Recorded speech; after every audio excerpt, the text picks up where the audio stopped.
بسم اللہ الرحمن الرحیم۔ السلام علیکم۔ مزار قائد کے گارڈ کے لیے بنائے گئے کمرے میں 18 سالہ لڑکی کا 3 روز تک ریپ ہوتا رہا۔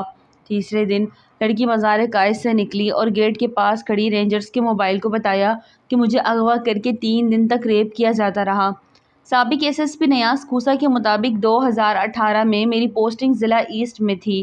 اس وقت ایک فیملی مزار قائد پر گھومنے آئی تھی اور مزار قائد گھومتے گھومتے ان کی ایک 18 سال کی نوجوان لڑکی رضیہ کبریٰ غائب ہو گئی تھی۔ مزار قائد سے لڑکی کی گمشدگی کی وجہ سے میڈیا میں بڑا شور مچا اور کیس ہائی پروفائل ہو گیا۔ اس وقت کے آئی جی جناب اظہر فاروقی صاحب کی طرف سے مجھے حکم ہوا کہ میں کیس کو خود دیکھوں۔ تیسرے دن لڑکی مزار قائد سے نکلی اور گیٹ کے پاس کھڑی رینجرز کے موبائل کو بتایا کہ مجھے اغوا کر کے 3 دن تک ریپ کیا جاتا رہا۔ رینجرز نے فوراً لڑکی تھانہ بریگیڈ کے حوالے کر دی۔ میں بھی تھانہ بریگیڈ چلا گیا۔ لڑکی کا بیان بڑا ہوش ربا تھا۔ لڑکی نے بتایا کہ مزار قائد گھومنے کے دوران ایک لڑکے کے پاس جگ اور گلاس تھا۔ وہ میرے پاس اور قریب ہوا، گلاس میں جگ سے شربت ڈالا اور مجھے دیا اور مجھے پیاس بھی لگی اور میں نے فوراً پورا گلاس پی لیا۔ اسی لمحے میرا سر چکرانے لگا۔ مجھے اتنا یاد ہے کہ لڑکا مجھے ایک چوکیدار کے چھوٹے کمرے میں لے آیا۔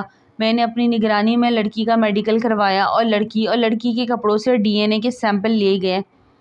لڑکی کی نشاندہی پر چوکیدار کے لیے بنے ایک چھوٹے کمرے کو چیک کیا گیا تو وہاں پر زمین پر ایک چٹائی اور کچھ صفائی کے کپڑے ملے۔ چٹائی اور صفائی کے کپڑے پر بھی انسانی سواب کے بہت سے نشانات تھے جن کو بھی ڈی این اے کے لیے بھیج دیا گیا۔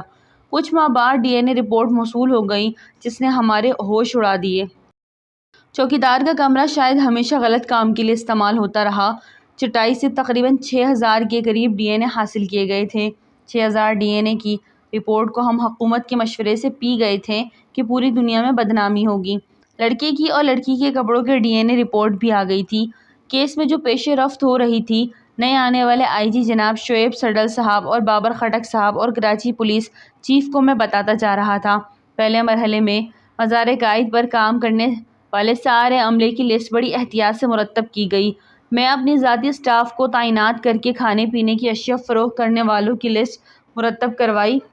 اپنے اسٹاف کو بریف کر دیا کہ پلین کپڑوں میں اسپیشل برانچ کا عملہ ظاہر کر کے مزار قائد کی سیکیورٹی کے نام پر مزار قائد پر کام کرنے والوں کا نام، شناختی کارڈ، فون نمبر حاصل کیا جائے۔ یہ صبر آزما کام ہم مہینوں تک کرتے رہے اور جب لسٹ مرتب ہو گئی تو سرکاری ملازمین کو بیان کے لیے ایک دن اپنے دفتر بلوایا اور سب کو ڈی این اے سیمپل کے لیے جناح اسپتال بھیج دیا گیا اور کھانے پینے کی چیزیں بیچنے والوں کو اپنے دفتر بلا کر ان کے ڈی این اے سیمپل لیے گئے۔ مزار قائد کے کیس کو مہینے ہو گئے تھے۔ میڈیا اس کیس کو بھول چکا تھا اور ابھی تک ایک بھی ملزم گرفتار نہیں کیا گیا تھا۔ 3-4 ماہ بعد ڈی این اے کا رزلٹ آ گیا۔ ملازمین اور مزار قائد پر چیزیں بیچنے والے 3 ملزمان کی لڑکی سے حاصل شدہ ڈی این اے میچ کر گیا۔ سارے ملزمان دفتر بلا کر گرفتار کر لیے گئے۔ سائنس نے اتنی ترقی کر لی ہے کہ پولیسنگ وداؤٹ پولیس کے اصول پر ملزمان گرفتار ہو سکتے ہیں۔ پولیس کو استعمال کیے بغیر ڈی این اے کی وجہ سے سارے اصل ملزمان گرفتار کر لیے گئے تھے۔ آخر میں 2023 میں ٹرائل کورٹ کے جج صاحب کا نام لکھنا مناسب نہیں، ریپ کیس ملزمان کو صرف اس بنیاد پر رہا کر دیا کہ ڈی این اے غیر اسلامی ہے۔ اب ٹرائل کورٹ کے جج صاحب سے کون پوچھے کہ اسلامی ڈی این اے کہاں سے لائیں؟ لوگ اداروں پر اعتماد اس لیے نہیں کرتے، اس کی خاص وجوہات ہیں۔ ناظرین، ویڈیو اچھی لگے تو لائک کریں، چینل کو سبسکرائب کریں اور دعا میں یاد رکھیں۔ السلام علیکم۔